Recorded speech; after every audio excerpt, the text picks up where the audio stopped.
ਤੁਸੀਂ ਪੁੱਛ ਰਹੇ ਸਾਂ ਕਿ ਤੁਸੀਂ ਜਿਹੜੀ ਜ਼ਹਿਰੀਲੀ ਚਾय ਸੀ ਉਹ ਗਲਾਸ ਹੀ ਸ਼ਿਫਟ ਕਰ ਗਿਆ ਦੂਸਰੇ ਪਿਆ ਬਰਤਨ ਵਿੱਚ ਜੀ ਉਹ ਇੱਥੇ ਮਹਿਫੂਜ਼ ਕਰ ਲਈ ਜੀ ਔਰ ਜ਼ਹਿਰ ਵਾਲਾ ਪਿਆ ਕੱਪ ਜਿਹੜਾ ਜੀ। ਇਹ ਦੋ ਚੀਜ਼ਾਂ ਪੁਲਿਸ ਕੀ ਦਿੱਤੀਆਂ ਜਾਂ ਚਾय ਰੋਲ ਛੋੜੀ ਸੀ ਚਾहे नहीं याद है गिलास पुलिस वाली देती ਪੁਲਿਸ ਕੋਲ ਹੈ जी ਅੱਛਾ ਫਿਰ ਕੀ ਹੋਇਆ ਤੁਸੀਂ ਨਹੀਂ ਉਸਲੇ ਜਿੱਲੇ ਤੁਸੀਂ ਇਹ ਕੜਵਾਹਟ ਮਹਿਸੂਸ ਕੀਤੀ जी ਤਾਂ ਸੱਸ ਕਿੱਥੇ ਸੀ ਉਸਲੇ सस पहला जिधर मैं नमाज पढ़नी है इतने हमारे कमरे च बैठे रहे ਅੱਛਾ बेडा दे दरवाजा पर चाय थी है ਅੱਛਾ तो फिर नमाज पढ़ने मारे इतों बेटियां तो अंदर न इतों उठ कर फिर उस कमरे च टुर गए निशाना वास्ते ਅੱਛਾ सुते नहीं फिर थोड़ी देर गुजरी है फिर बाहर आए फिर असा ने जेडे हमसाए ने इन्हां दा टुर गए ਅੱਛਾ तो भी फिर तकलीफ शुरू हो गई है बस फिर निक्कियां ने फोन बेटियां ने फोन किते माड़ी जेडी पेकियां नाल ਤੁਸੀਂ ਨੇ ਮੇਕੇ ਕਰਾਏਗੀ जी ਅੰਮੀ ਅਬੂ ਭੈਣ ਭਰਾ जी अबू फौत हो गए ਅੱਛਾ ਅਬੂ ਫੌਤ ਹੋ ਗਏ ਤਾਂ ਬਨੋਈ ਵੀ ਫੌਤ ਹੋ ਗਏ ਸਨ जी ਤੇ ਹੁਣ ਤੁਸੀਂ ਨਾ ਭਾਈ ਮੌਜੂਦ ਸੀ जी भाई ਸਕਾ ਭਾਈ सगा। ਕਹਿਣਾ ਉਹਨਾਂ ਦਾ? हसन मंजूर ਹਸਨ ਮਨਜ਼ੂਰ ਤੇ ਫਿਰ ਉਹਨਾਂ ਉਹ ਆ ਗਏ हाँ जी आ गए फिर ਫੌਰਨ ਹੀ फौरन ही एक भैन है कि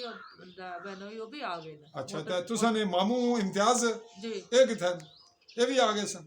हाँ जी ये भी आए ने बाद में फिर वक्त जड़ा ना वो 3 बंदे आए ਘਰਾਂ ਨੇ ਆ ਗਏ जी ਫਿਰ ਕੀ ਕੀਤਾ ਨੇ ਜਲਾ मेरा बड़ा भाई है कहना उसने नर्सिंग कोर्स किते आ ਅੱਛਾ ਨਰਸਿੰਗ ਕੋਰਸ ਕੀਤਾ जी। ਫਿਰ ਕੀ ਕੀਤਾ ਉਸ फिर वो आ गए दोए ਅੱਛਾ ते आन गया उन्हें ये भी रमजान विच पता नहीं कोई खान पीन अगर पिछले कीता ना ਕੋਈ होता ना ਖਰਾਬੀ ਹੋਈ जी ਸੀ दा फिर? कोई बेटे दी खराबी था वो फिर जिसला ना पूछा उसने खान पीन क्या कीता फिर बेटियां दस्या भी ऐ इसने चाह पीती ना कड़वी ही ते ए गिलास फिर उन्होंने फिर तक्या दा फिर फौरन भी लाए बाहर ते फिर दूध पिलाने दंदे दा क्या कराने दंदे ਦੁੱਧ ਪਿਲਾ ਕੇ ਕਹਿ ਕਰਾਣੇ ਸਨ जी, ਉਲਟੀ ਕਰਾਣੇ उल्टी ਸਨ कराने। ਫਿਰ ਹੋ ਗਈ ਉਲਟੀ जी बहुत उल्टियां अच्छा। बहुत ज्यादा उल्टियां ਉਲਟੀ ਵਿੱਚ ਨਜ਼ਰ ਆਉਣਾ ਸੀ ਕਿ ਕਲਰ ਕੋਈ ਤਬਦੀਲ ਹੈ ਜਾਂ ਕੋਈ ਨਹੀਂ कोई समझ नहीं लगी ਤੁਸੀਂ ਬਾਅਦ ਵਿੱਚ हाँ, ਹੋਸ਼ ਹੀ ਨਹੀਂ ਰਹੀ हाँ, होश ही ਸੀ नहीं रही। ਯਾਨੀ ਹੈ ਤਾਂ ਐਸੀ ਲੇਕਿन ਯਾਨੀ ਟੈਨਸ਼ਨ ਹੋ ਗਈ हाँ टेंशन था ਉਲਟੀ ਪਰ उल्टी उल्टी पर अच्छा। उल्टी ਉਸ ਤੋਂ ਇਹ ਕਿ ਇਸ ਵਕਫੇ ਨੇ ਦੌਰਾਨ ਤੁਸੀਂ ਦੀ ਸੱਸ ਕਿਆ ਨਾਂ ਸੱਸੂ ਨਾ सफिया ਸਫੀਆ ਮੁੜ ਗਿਆ ਇੱਥੇ ਹੀ ਸੀ ਮੌਜੂਦ ਰਹੀ मौजूद ਉਸਨੇ ਕੋਈ ਚਿਹਰੇ ਨੇ ਤਾਸਰਾਤ आने तब्दील होए। तब्दील होए ਕੋਈ ਟੈਨਸ਼ਨ जी ਉਹ ਤੁਸੀਂ ਨਾਲ ਦੌੜੀ ਭੱਜੀ ਨਹੀਂ ਕੋਈ ਪਕੜਿਆ ਤੁਸੀਂ ना पकड़िया पकड़िया तेल दियो सिरे लइए गले की ला क्या वजह आई है क्या मसला होया ਇਸੀ ਕਿਆ ਆਖਣੇ ਹੋ ਆਪਣੀ ਜ਼ੁਬਾਨ ਵਿੱਚ ਖੇਖਣ ਕਿਤੇ जी खेखन किते बड़े खेखन। खेखन किते ਭਾਈ ਪਤਾ ਨਾ ਲੱਗਾ पता ना लगा ਅੱਛਾ ਤਾਂ ਸੋਹਰਾ ਕੁੱਥਾ ਸੀ सोरा भी इस कमरे च ਉਸਨੇ ਕਿਆ ਰਵਈਆ ਸੀ ਤਾਂ ਉਹ ਕਿਆ ਆਖਣਾ ਸੀ वो बिस्तरे विच ही ਡੜ ਗਿਆ दड़ गए ਖਾਮੋਸ਼ खामोश ਭਾਈ ਪਰੇਸ਼ਾਨੀ ਨਾ ਕੋਈ ਜ਼ਾਰ ਨਹੀਂ ना कोई नहीं ਭਾਈ ਉਹ ਇਹ ਗੱਲ ਵੀ ਨਜ਼ਰ ਨਹੀਂ ਆਉਣਾ ना, ਚਾਹੇ ना, ਚੁੱਪ ना, ਹੋ चुप ਅੱਛਾ मैं ला ਫਿਰ ਤੁਸੀਂ ਤੂੰ ਕਿੱਧਰ ਲੈ ਗਏ ਕਿਹੜੇ ਵੇਲੇ फिर ਖੜੇ ਹੋ? मैं हमारा जो भाई है ना कैरी डब्बा रखे आ ਅੱਛਾ तो वो फिर फौरी मोटरसाइकिल ने गए घर गड्डी कड्डी है तो ਕਾਰੀ ਡੱਬੇ ਪਰ ਤੁਸੀਂ ਕਿੱਧਰ ਲੈ ਗਏ सुमानी ले गए ਹਸਪੀਟਲ जी ਹਸਪੀਟਲ ਤੁਸੀਂ ਕੁਛ ਚੈੱਕ ਕੀਤਾ हॉस्पिटल था सुमानी कोई नहीं बंदा था डॉक्टर साहब तो टूट गए ਅੱਛਾ ਤਾਂ ਤੁਸੀਂ फिर ਤੂੰ उठो फिर फौरी ਰੈਫਰ ਕੀਤਾ ਨੇ ਬਲੈਕ ਐਂਡ ਵਾਈਟ ਯਾਨੀ ਲਿਖਿਆ ਜਾਂ ਜ਼ੁਬਾਨੀ ਆਖਿਆ ਨੇ ਜਾਓ जुबानी उन्हें आख्या भी था बंदा कोई नहीं फौरी बीमार बचाओ ਇਹ 31 ਤਾਰੀਖ ਰਾਤ ਨਾ ਵਾਕਿਆ जी तकरीबन कितने बजे हॉस्पिटल पहुंचे सो 1 बजे रात 1 बजे नाजरीन ये हॉस्पिटल पहुंच रहे हैं समानी में खुर्शीद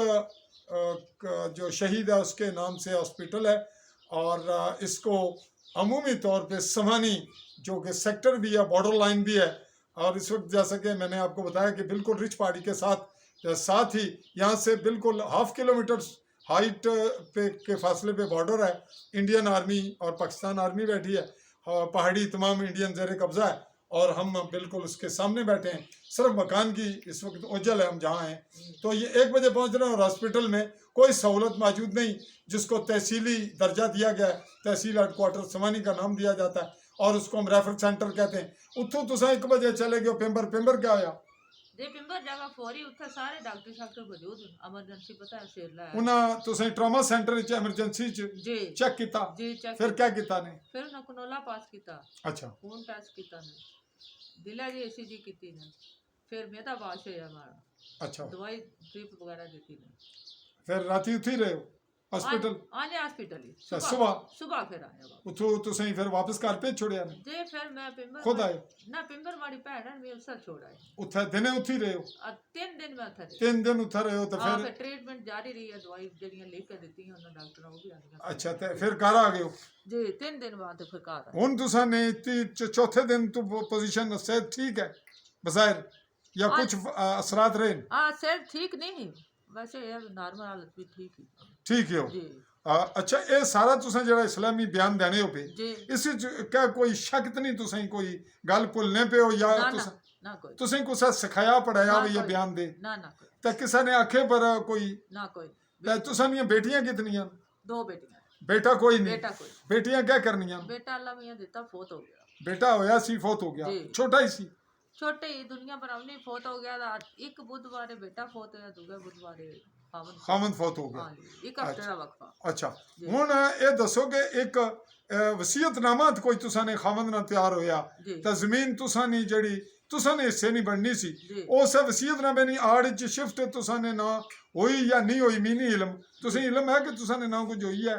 وراثت یا نہیں ہوئی؟ یہ وراثت پھر یہ فی الحال تو میرے خامن نے نہ ہی سی نا اچھا تے اس نے پھر وصیت نامہ تیار ہو گیا ہاں جی یہ پھر انہوں نے بناوٹی وصیت نامہ تیار کر جعلی ہے جعلی تس کیا نہیں ہو جعلی ہے جی جعلی اچھا اس پر الگ کیس بننا ہے جی تساں وہ بنانی ہو یا جی کاروائی کرو گے جی اس پر تساں نہیں پریس کانفرنس الگ ہوے گی جی یا اس سے بری کافی سمجھ لیا جائے کہ اگر دوبارہ ضرور پیش آوے تو کر لویا ہے ورنہ اس سے بھی لے لویا کہ وہ تساں اس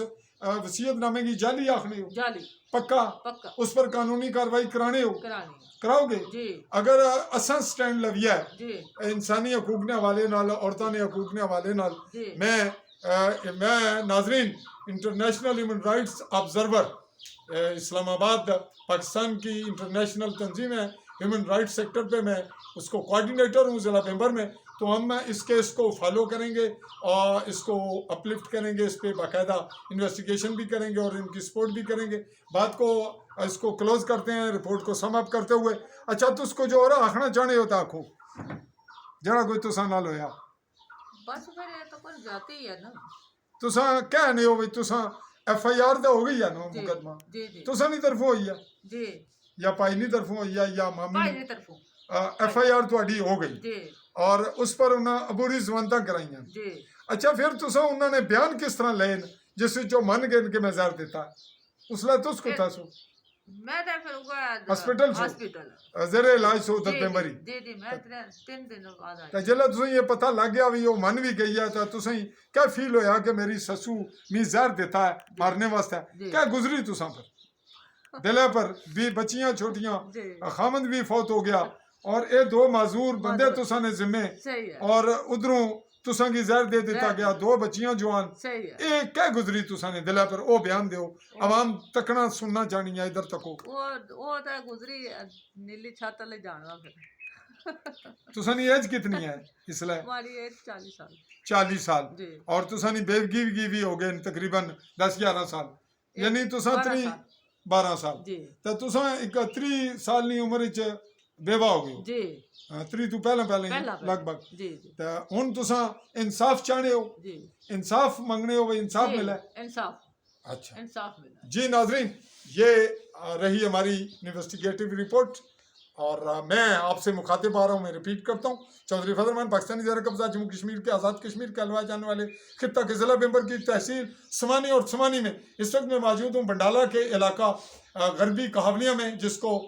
جس مقام پہ موجود ہوں یہ ڈھیریاں ہیں میتکا کا خطہ ہے اور اس وقت جو خاتون آپ کے سامنے بیٹھی ہیں ہم نے اس کی جو 3 کلپس ویڈیو انویسٹیگیٹو رپورٹس پہلے آپ کو دکھائیں آپ کے پاس ہمارے عالی نیوز کے پلیٹ فارم پہ آپ ان کو دیکھ رہے ہیں اور یہ رپورٹ اسی کا بیس تھا ان